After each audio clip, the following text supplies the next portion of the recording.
Good afternoon. मैं mister Virendra Singh. आज प्रधानमंत्रियों की पहली सीरीज चलेगी हमारे यहाँ, और सीरीज का जो पहला प्रधानमंत्री हम पढ़ा रहे हैं वो देश के पहले प्रधानमंत्री रहे हैं जवाहरलाल नेहरू। आज हम उनके बारे में पढ़ेंगे। तो देखिएगा, हम सबसे पहले आपके सामने एक हेडिंग डाल रहे हैं 1 नंबर, और वो देश के प्रधानमंत्री रहे हैं जवाहरलाल नेहरू। पहले हम जवाहरलाल नेहरू साहब का शासनकाल देखते हैं और फिर इनके शासनकाल के बाद में हम आगे चलते रहेंगे और इनके बारे में पढ़ते रहेंगे। तो इनका शासनकाल को हम अलग अलग 2 तरीके से बांटते हैं, ये ध्यान से देखिएगा। एक तो इनका शासनकाल है 1947 से, और याद रखना है 1950 तक।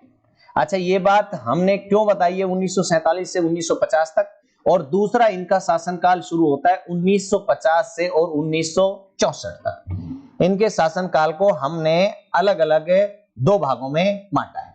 देखिएगा कैसे। आपको पता है कि प्रधानमंत्री जो होता है उसको शपथ दिलाने का काम करता है राष्ट्रपति, और हमारे यहाँ राष्ट्रपति 1947 में बने नहीं थे, इसलिए याद रखना है 1947 से और 1950 तक इनको जो शपथ दिलाने का काम किया था, वो शपथ दिलाने का काम किया था हमारे यहाँ एक गवर्नर जनरल थे, और उस गवर्नर जनरल का नाम था जिसको बोलते हैं लॉर्ड माउंटबेटन। तो आपसे कभी ये भी प्रश्न पूछ लिया जाए इंटरव्यू में कि भारत के पहले प्रधानमंत्री जवाहरलाल नेहरू को पहली बार प्रधानमंत्री पद की शपथ किसने दिलाई, तो याद रखना है उनको पद की शपथ दिलाई थी गवर्नर जनरल लॉर्ड माउंटबेटन ने। अच्छा, 1950 में फिर भारत में क्या होता है, 24 जनवरी 1950 को भारत में गवर्नर जनरल का पद समाप्त कर दिया जाता है और भारत में राष्ट्रपति का पद शुरू कर दिया जाता है। और जैसे ही 26 जनवरी 1950 को भारत के राष्ट्रपति डॉक्टर राजेंद्र प्रसाद बने, तो इसके बाद में इनको शपथ दिलाने का जो काम किया था, वो शपथ दिलाने का काम किया था हमारे देश के राष्ट्रपति, और उस राष्ट्रपति का नाम है डॉक्टर राजेंद्र प्रसाद। डॉक्टर राजेंद्र प्रसाद। ये बातें तो आपको विशेष याद रखनी है। तो जवाहरलाल नेहरू के शासनकाल की हम अब शुरुआत करते हैं। तो देखिएगा जरा ध्यान से, आप एक एक करके हम इसकी बात को आगे बढ़ाते हैं। जवाहरलाल नेहरू की जब हम बातें करते हैं तो इनकी अगली बात ये आती है कि ये देश के प्रथम प्रधानमंत्री थे। प्रथम प्रधानमंत्री बने, देश के प्रथम प्रधानमंत्री बने, ये आपको याद रखना है। और सर्वाधिक कार्यकाल वाले प्रधानमंत्री भी बने। इनके लिए एक बात और भी याद रखनी है, सर्वाधिक कार्यकाल वाले प्रधानमंत्री, सर्वाधिक कार्यकाल वाले प्रधानमंत्री, सर्वाधिक कार्यकाल वाले प्रधानमंत्री। इनका कार्यकाल रहा था 16 वर्ष 286 दिन। 16 वर्ष 286 दिन का कार्यकाल रहा था, जिसे हम लगभग 17 साल बोल सकते हैं। लगभग कितने वर्ष बोल सकते हैं इसे? लगभग 17 साल हम इसे बोल सकते हैं। 16 वर्ष 286 दिन। अच्छा, और एक बात समझिएगा, इन नेहरू को हम भारतीय विदेश नीति का जनक मानते हैं। भारतीय विदेश नीति का जनक।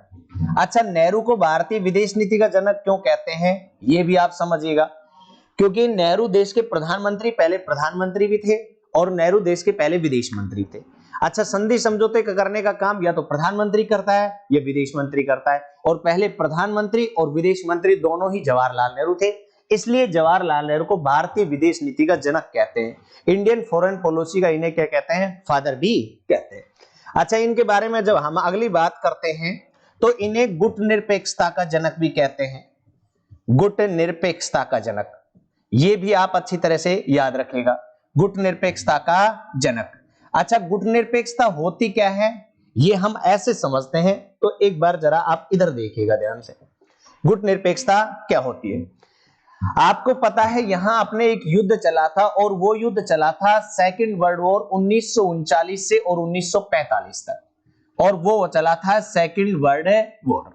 और सेकेंड वर्ल्ड वॉर के बाद में दुनिया 2 शक्तियों में, महाशक्तियों में बट गई थी।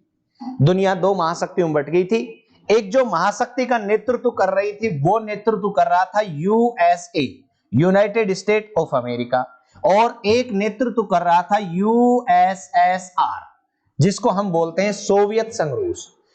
ये जो नेतृत्व, ये जो, और इसको हम एक नाम से भी जान सकते हैं, जो 1945 से शुरू हुआ था ये युद्ध, और ये युद्ध 1991 तक चला था, जिसको हम एक नाम से जानते हैं शीत युद्ध। ऐसा भी आप इसे कह सकते हो, कोल्ड वार भी इसे कहते हो। और शीत युद्ध में दोनों महाशक्तियां अपने आप को ताकतवर दिखाने के लिए इन्होंने एक संगठन बना रखा। जो अमेरिका गुट का संगठन है, इसे हम एक नाम से जानते हैं जिसको कहते हैं प्रथम दुनिया। क्या कहते हैं? प्रथम दुनिया, फर्स्ट वर्ल्ड जिसे कहते हैं। और यूएसएसआर का जो नेतृत्व कर रहा था, उसे हम एक नाम से जानते हैं जिसको कहते हैं दूसरी दुनिया, सेकंड वर्ल्ड है जिसको हम कहते हैं। अच्छा, यूएसए जो है ना, प्रथम दुनिया, ये सबसे ज्यादा जोर देता था पूंजीवाद पर। किस पे जोर देता था? पूंजीवाद पे। और यूएसएसआर जो सर्वाधिक जोर देता था, वो देता था साम्यवाद के ऊपर। साम्यवाद को ज्यादा बढ़ावा देना चाह रहे। इन यूएसए जो प्रथम दुनिया पूंजीवाद के लोग हैं, इन्होंने एक सैनिक संगठन बना रखा था, और वो सैनिक संगठन बना रखा था NATO, North Atlantic Treaty Organization. NATO नामक एक संगठन बना रखा था। और इन्होंने एक संगठन बना रखा था जिसका नाम था वारसा पैक्ट। वारसा पैक्ट एक संगठन बना रखा था। इसका मतलब पूरी दुनिया 1945 से और 1991 के बीच में, 1939 से 1945 तक द्वितीय विश्व युद्ध चला, और 1945 से 1991 के बाद में चला शीत युद्ध। इस दौरान पूरी दुनिया दो भागों में बटी हुई थी। एक गुट ऐसा प्रथम दुनिया का, और एक गुट था दूसरी दुनिया का। उसी समय आपको यह भी याद रखना है कि 1945 के बाद में बहुत सारे देश ऐसे थे जिन्होंने आजाद होना शुरू किया। जैसे हम कुछ एग्जाम्पल समझते हैं। कुछ देश आजाद हो रहे थे एशिया में 1945 युद्ध के बाद में। कुछ देश आजाद हो रहे थे अफ्रीका में, यह भी याद रखना है। और कुछ देश आजाद हो रहे थे लैटिन अमेरिका में। अब आपके सामने भी एक ऐसा ही विकल्प है। जो भी देश आजाद हो रहा था, उस देश के सामने दो ही विकल्प थे। कितने विकल्प थे? आप जरा ध्यान से समझिएगा। जो भी देश आजाद हो रहा था, उस देश के सामने दो ही विकल्प थे। पहला विकल्प कि वो देश यूएसए में जाए, यानी प्रथम दुनिया में जाए, और दूसरा विकल्प उसके पास था कि वो कौन से में जाए? यूएसएसआर में जाए। ये जो यूएसए है, ये प्रथम दुनिया है, पूंजीवाद। यूएसएसआर दूसरी दुनिया है और साम्यवाद। इन्होंने एक सैनिक संगठन बना रखा था नाटो, और उन्होंने एक सैनिक संगठन बना रखा था वारसा। सैनिक संगठन बना रखा था वारसा। अब जरा आप एक बार और देखिएगा। जो एशिया में देश आजाद हो रहे थे, उनके पास भी दो विकल्प थे कि वो प्रथम दुनिया में जाए या दूसरी दुनिया में। अफ्रीका के देश और लैटिन अमेरिका के देश। उसी दौरान आपको पता है एशिया में दो नए देश बने, और एक देश बना भारत, और एक देश बना, याद रखना है, पाकिस्तान। ये भी आप अच्छी तरह से याद रखना। इसी दौरान पाकिस्तान के पास एक पहला विकल्प आया, और पाकिस्तान ने इस दुनिया को, यानी पहली दुनिया में पाकिस्तान शामिल हो गया। पहली दुनिया का मतलब पाकिस्तान यूएसए गुट में चला गया। और जैसे ही पाकिस्तान यूएसए गुट में चला गया, तो विकल्प बचा हमारे पास मतलब देश के प्रधानमंत्री नेहरू के पास, कि वो देश को कहां ले जाए, प्रथम दुनिया में शामिल करें या दूसरी दुनिया में। हमारे पास विकल्प प्रथम दुनिया का भी आया, और हमारे पास विकल्प दूसरी दुनिया का भी आया। लेकिन हम आपको यह समझाना चाह रहे हैं कि गुट निरपेक्षता होता क्या है।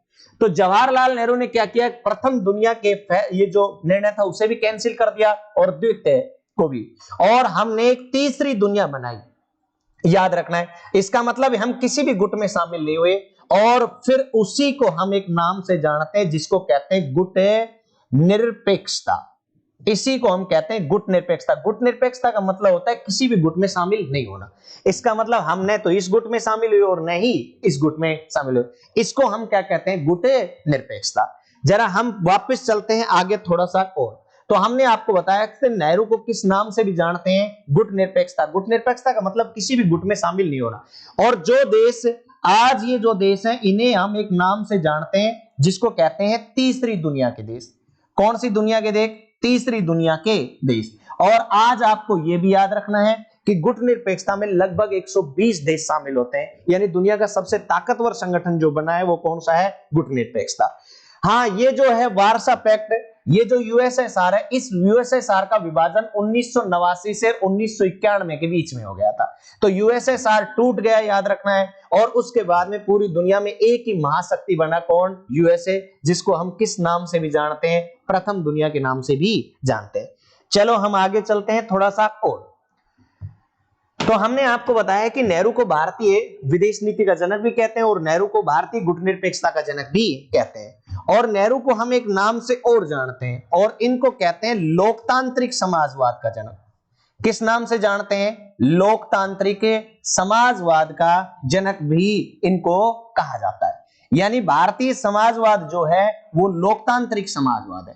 अब आपके पास में देखिएगा, आपसे कोई पूछे भारत के प्रथम प्रधानमंत्री जवाहरलाल नेहरू, सर्वाधिक कार्यकाल वाले प्रधानमंत्री जवाहरलाल नेहरू जो सर्वाधिक समय तक 17 साल तक रहे, भारतीय विदेश नीति का जनक जवाहरलाल नेहरू, गुटनिरपेक्षता का जनक जवाहरलाल नेहरू और लोकतांत्रिक समाजवाद का जनक भी जवाहरलाल नेहरू। ये याद रखना है। इससे आगे की हम बात और करते हैं तो थोड़ा सा देखिएगा। इनके शासनकाल में साल 1947-1948 में 1947-1948 में इनके शासनकाल में पाकिस्तान के साथ एक युद्ध हुआ। किसके साथ एक युद्ध हुआ? पाकिस्तान के साथ युद्ध हुआ 1947-48 के युद्ध में। और इस पाकिस्तान के युद्ध में हम आपके सामने सिर्फ जम्मू कश्मीर का एक चित्र बना रहे हैं और आप उसे थोड़ा सा ध्यान से देखिएगा। इस युद्ध में पाकिस्तान ने कश्मीर के इतने बड़े भूभाग पे कब्जा कर लिया, ये वाला जो क्षेत्र आपको दिखाई दे रहा है, इस क्षेत्र पे इतने भूभाग पे किसने कब्जा कर लिया? पाकिस्तान ने। और इस भूभाग को हम एक नाम से जानते हैं जिसको कहते हैं पीओके। क्या कहते हैं? पीओके। पीओके बोले तो पाकिस्तान अधिकृत कश्मीर। और इस पीओके के और ये वाली जो पूरी रेखा हम आपके सामने बता रहे हैं, इस रेखा को कहते हैं रेड क्लिफ रेखा, जो भारत और पाकिस्तान के बीच में। मगर ये रेखा आपको दिखाई दे रही है, तो इस रेखा को हम एक नाम से जानते हैं जिसको कहते हैं LOC, लाइन ऑफ कंट्रोल। इसका मतलब नेहरू के शासनकाल में जम्मू कश्मीर का कुछ हिस्सा पाकिस्तान में गया और जिसको हम क्या कहते हैं? पीओके कहते हैं। और पाकिस्तान इस पीओके को एक नाम से जानता है जिसको कहता है आजाद कश्मीर। यानी पाकिस्तान ये कहता है ये वो कश्मीर है जो मेन कश्मीर से क्या हुआ है? आजाद। जबकि हम इसे कहते हैं पीओके, पाकिस्तान ऑक्युपाइड कश्मीर। और पाकिस्तान ने इसकी अपनी एक राजधानी भी बना रखी है और वो राजधानी बना रखी है जिसको कहते हैं मुजफ्फराबाद। क्या कह रहे हैं? मुजफ्फराबाद हम इसे कहते हैं। हम इससे आगे थोड़ा सा और जरा चलते हैं तो देखिएगा, इसमें 47-48 के युद्ध में एक बहुत बड़ा भूभाग जो है वो पाकिस्तान ने क्या कर लिया? कब्जे में ले लिया, जिसको हम किस नाम से जानते हैं? पीओके के नाम से जानते हैं।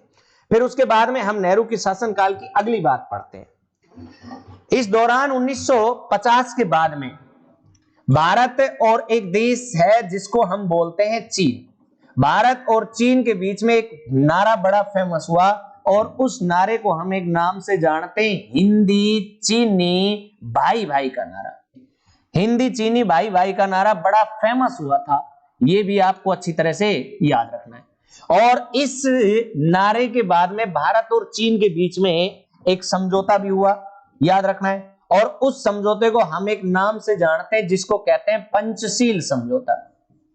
इसका मतलब आपको याद रखना है कि पंचशील समझौता जो हुआ है वो किस किस के मध्य हुआ है? भारत और चीन के मध्य हुआ है।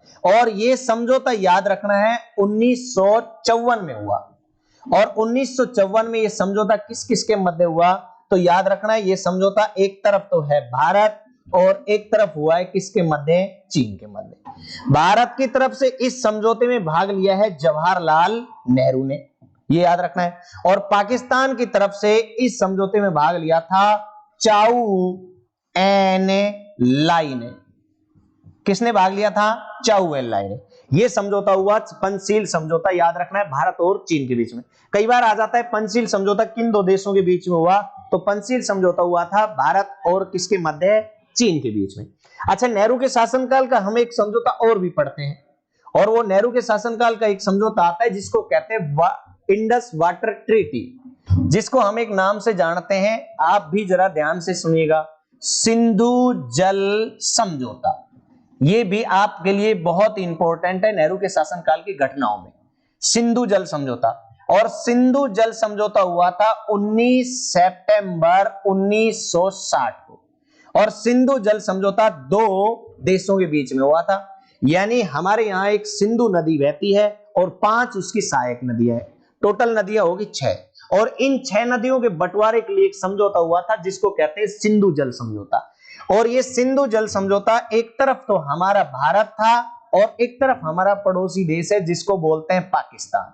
तो ये भारत और पाकिस्तान के बीच में हुआ था। अच्छा, भारत की तरफ से इस युद्ध में, इस समझौते में जिस व्यक्ति ने भाग लिया उस व्यक्ति का नाम है जवाहरलाल नेहरू, और पाकिस्तान की तरफ से इस समझौते में जिसने भाग लिया उस व्यक्ति का नाम है अयूब खान। कौन है? अयूब खान। इस अयूब खान ने लिया। अच्छा, नदियां जो हैं वो 6 नदियां हैं और इन 6 नदियों को 3 अलग अलग भागों में बांटा गया है। कौन कौन से अलग अलग भागों में बांटा गया? भारत के हिस्से जो नदियां आई उन नदियों को हम कहते हैं पूर्वी नदियां। कौन सी नदियां कहते हैं? पूर्वी नदियां। और पाकिस्तान के हिस्से जो गई है उन्हें हम एक नाम से जानते हैं पश्चिमी नदियां। बताइएगा जरा कौन सी नदियां? पश्चिमी नदियां। कौन कौन सी नदी है पूर्वी? जरा एक बार ध्यान से सुनो। भारत के हिस्से जो नदियां आई है वो भी आपको याद रखना है। एक नदी आई है जिसको बोलते हैं रावी, एक नदी आई है जिसको बोलते हैं व्यास, और एक नदी आई है जिसको बोलते हैं सतलज। तो रावी, व्यास और सतलज हमारे हिस्से आई है। उसके अलावा पाकिस्तान के हिस्से कौन कौन सी नदियां गई हैं ये भी देखो। एक नदी पाकिस्तान के हिस्से गई है सिंधु, एक नदी पाकिस्तान के हिस्से गई है झेलम, और एक नदी पाकिस्तान के हिस्से गई है चेनाब। चेनाब पाकिस्तान के हिस्से गई है। तो 3 नदियां भारत के हिस्से, रावी, व्यास और सतलज, सिंधु, झेलम और चेनाब। और ये जो समझौता है सिंधु जल समझौता, ये विश्व बैंक ने कराया था। ये भी आपके लिए बहुत इंपॉर्टेंट है कि ये समझौता किसने कराया। तो याद रखना है ये समझौता कराया किसने? विश्व बैंक ने। तो ये नेहरू के शासनकाल का समझौता है। कौन सा? दूसरा समझौता। इसके बाद नेहरू के शासनकाल की हम आगे भी बात करते हैं, तो जरा एक बार देखिएगा। हम आगे बात करते हैं तो नेहरू की 2 किताबें भी आती हैं, बड़ी फेमस, जो प्रसिद्ध जो पुस्तकें हैं उनको हम यही देख लेते हैं। एक तो नेहरू जी की किताब है जिसको कहते हैं भारत की खोज, भारत की खोज, डिस्कवरी ऑफ इंडिया। और एक इनकी किताब आती है जिसको बोलते हैं पिता के पत्र, पिता के पत्र पुत्री के नाम। यानी इन्होंने अपने पत्र अपनी बेटी पुत्री के नाम, इन्होंने अपने पत्र अपनी बेटी इंदिरा गांधी के नाम पे लिखे थे, इसलिए इनकी किताब का नाम क्या है? पिता के पत्र पुत्री के नाम। तो डिस्कवरी ऑफ इंडिया और पिता के पत्र पुत्री के नाम, ये दोनों किताबें भी किसकी है? जवाहरलाल नेहरू की ही है। उसके बाद में हम चलते हैं आगे थोड़ा सा और अब हम आपको बात करते हैं 1962 के युद्ध की। थोड़ी सी बात कर लेते हैं 1962 के युद्ध में। अच्छा, अक्टूबर 1962 का समय चल रहा था, अक्टूबर 1962, और अक्टूबर 1962 को भारत और चीन के मध्य युद्ध हुआ। भारत व चीन के मध्य युद्ध हुआ। भारत और चीन के मध्य क्या हुआ? युद्ध, अक्टूबर 1962 में। इस युद्ध का परिणाम क्या निकला वो हमें बताने की आवश्यकता ही नहीं है, लेकिन इस युद्ध के बाद में आपको हम बता देते हैं कि एक समय ऐसा था जब पूरी कांग्रेस का पूरा हेड ही जवाहरलाल नेहरू हुआ करते थे। यानी जवाहरलाल नेहरू को कोई व्यक्ति चैलेंज करने वाला था ही नहीं। मगर इस युद्ध के बाद में इनकी लोकप्रियता का ग्राफ गिर गया, और लोकप्रियता के ग्राफ गिरने के बाद में इस व्यक्ति के खिलाफ पहली बार 1962 के युद्ध के बाद में, हमारी हार के बाद में, इस व्यक्ति के खिलाफ 1963 में पहली बार एक प्रस्ताव लाया गया जिसको कहते हैं अविश्वास प्रस्ताव। अविश्वास प्रस्ताव बोलते हैं, अविश्वास प्रस्ताव इसको बोलते हैं। जैसे अविश्वास प्रस्ताव अभी आपको पता है हमारे पड़ोसी देश पाकिस्तान में है, और पाकिस्तान के प्रधानमंत्री इमरान खान को भी अविश्वास प्रस्ताव के माध्यम से ही हटाया गया। किसके माध्यम से हटाया? अविश्वास प्रस्ताव के माध्यम से ही हटाया। तो इनके खिलाफ भी पहली बार क्या लाया गया था? अविश्वास प्रस्ताव, नॉन कॉन्फिडेंस मोशन। इसका मतलब इस प्रधानमंत्री पे हमारा विश्वास नहीं है। और अविश्वास प्रस्ताव लाने वाले 2 ही लोग थे। एक तो उस समय का समाजवादी नेता था जिसका नाम था राम मनोहर लोहिया। राम मनोहर लोहिया एक व्यक्ति आए थे ये, और एक व्यक्ति का नाम था जिसका नाम था जेबी कृपलानी। ये 2 लोग ऐसे थे जो जवाहरलाल नेहरू के खिलाफ पहली बार क्या लेकर आए? अविश्वास प्रस्ताव। मगर आपको एक बात और भी याद रखनी पड़ेगी बिल्कुल अच्छी तरह से, क्योंकि नेहरू के पास उस समय प्रचंड बहुमत था। खूब पहला लोकसभा चुनाव नेहरू ने धूमधाम से जीता, विपक्ष में कोई अपोजिशन में कोई पार्टियां नहीं थी, इसलिए ये अविश्वास प्रस्ताव की वजह से प्रधानमंत्री की सत्ता से नहीं गई और इनके पास में सत्ता बनी रही। अच्छा, एक बात हम आपको एक्स्ट्रा और बता देते हैं।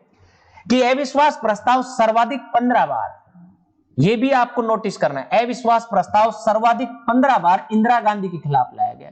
हमारे देश की एक ताकतवर महिला प्रधानमंत्री थी जिसका नाम था इंदिरा गांधी, जिसको आयरन लेडी के नाम से भी जानते हैं। कभी ना कभी अगली सीरीज में उनका नंबर भी आएगा। और भी आपको याद रखना है, अविश्वास प्रस्ताव हमारे देश के लोकप्रिय प्रधानमंत्री मोदी जी के खिलाफ भी आ चुका है, और मोदी जी के खिलाफ अविश्वास प्रस्ताव आया 2018 में।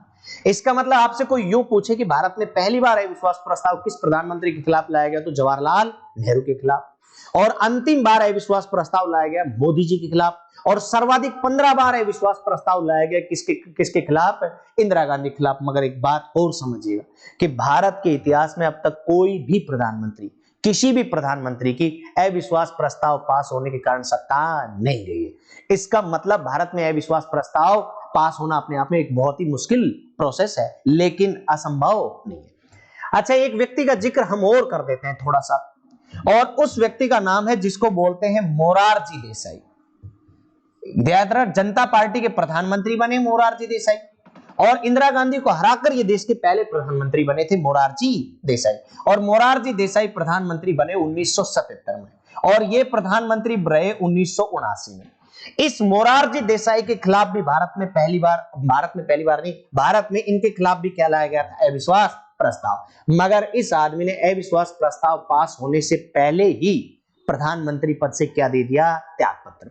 तो याद रखना है, आपसे कोई यूं पूछे कि अविश्वास प्रस्ताव पास होने के कारण किसने सत्ता छोड़ी, तो याद रखना है अविश्वास प्रस्ताव पास होने के कारण अब तक किसी ने भी सत्ता नहीं छोड़ी, किसी की सरकार ही नहीं गई। मगर अविश्वास प्रस्ताव पास होने से पहले किस व्यक्ति ने त्याग पत्र दिया, तो याद रखना है किसने, मोरारजी देसाई ने। यह भी याद रखना है आपको अच्छी तरह से। फिर एक समय आया, इसके बाद में आगे जब हम और चलते हैं तो एक समय आता है, और वो समय आता है मई 1964 में। और मई 1964 में नेहरू का देहांत हो जाता है, और जैसे ही नेहरू का देहांत होता है तो पाकिस्तान जैसे देश, अमेरिका जैसे देशों को में भी बड़ी खुशी का माहौल हुआ कि उन्होंने सोचा कि भारत एक लोकतांत्रिक देश बनने जा रहा था, परिपक्व हुआ नहीं, और उनका एक बढ़िया नेता है जिनका क्या हो गया, देहांत। इसका मतलब भारत का लोकतंत्र अब पूरा नहीं हो पाएगा, और भारत की लोकतांत्रिक जो प्रणाली वो अधूरी हो जाएगी। लेकिन उन्हें यह नहीं पता था कि हमारे यहाँ एक व्यक्ति और भी इंटेलिजेंट, और जिस व्यक्ति का नाम था लाल बहादुर शास्त्री, जिन्होंने कम समय के लिए शासन किया था लेकिन एक ताकतवर शासन किया, और उन्होंने 1965 का युद्ध करके और पाकिस्तान को मुंह तोड़ जवाब दिया, जिसकी घटना भी हम आपको पढ़ाएंगे। उसके बाद में नेहरू का हो गया देहांत, तो इसके लिए जाते जाते 2 प्रश्न हम आपको और भी बता देते हैं। और एक प्रश्न तो यह है कि भारत के प्रथम प्रधानमंत्री जिनका पद पे रहते हुए क्या हुआ है, देहांत। यानी जिस समय नेहरू का देहांत हुआ था उस समय नेहरू देश के क्या थे, प्राइम मिनिस्टर थे, देश के प्रधानमंत्री थे। ये याद रखना आप, नेहरू उस समय देश के क्या थे, प्रधानमंत्री। तो इनका पद पे रहते हुए क्या हुआ है, देहांत। इस सीरीज में हमने आपको नेहरू के बारे में बहुत सारी बातें बताई है, और नेहरू को जब हम और भी अच्छे तरीके से पढ़ते हैं तो उसके बाद में हमने आपको उनके शासनकाल की 1-2 घटनाएं और नहीं बताई। इनके शासनकाल में याद रखना है, दलाई लामा, तिब्बती धर्मगुरु दलाई लामा कहां से, पाकिस्तान, बांग्ला, उसको बोलते हैं तिब्बत से हिंदुस्तान आए, क्योंकि तिब्बत एक इंडिपेंडेंस कंट्री था। 1950 के बाद में तिब्बत के ऊपर चीन ने आक्रमण करना शुरू कर दिया, और पूरे तिब्बत पे आक्रमण कर लिया, कब्जा कर लिया। उसके बाद 1959 में तिब्बती धर्मगुरु दलाई लामा इंडिया आए, और दलाई लामा आज भी कहां रह रहे हैं, इंडिया। अच्छा, कभी इंटरव्यू में आपसे पूछ भी लिया जाए कि भारत और चीन के युद्ध के बीच का एक कारण बताओ, भारत और चीन के बीच का युद्ध का एक कारण, तो याद रखना है उसका एक सटीक कारण है, और उस कारण को हम एक नाम से जानते हैं जिसको कहते हैं दलाई लामा। क्या कहते हैं, दलाई लामा। इसका मतलब यह है कि यदि दलाई लामा इंडिया में नहीं आता ना, तो याद रखना है भारत और चीन के बीच में कभी युद्ध भी नहीं होता है। यह भी आपको अच्छी तरह से याद रखना है। तो ये सारी घटनाएं हम आपको पढ़ा रहे हैं किसकी, जवाहरलाल नेहरू। अच्छा, अगली बार जब हम बात करेंगे तो इसके बारे में बात करेंगे देश के नेक्स्ट प्रधानमंत्री लाल बहादुर शास्त्री, जो बहुत कम समय तक रहे लेकिन एक ताकतवर प्रधानमंत्री रहे। लाल बहादुर शास्त्री के बाद में हम करेंगे देश के नेक्स्ट प्रधानमंत्री इंदिरा गांधी के बारे में बात करेंगे। चलो, आज की क्लास हम यही छोड़ते हैं, एक बार हम आपको मिलेंगे। Thank you very much. Okay.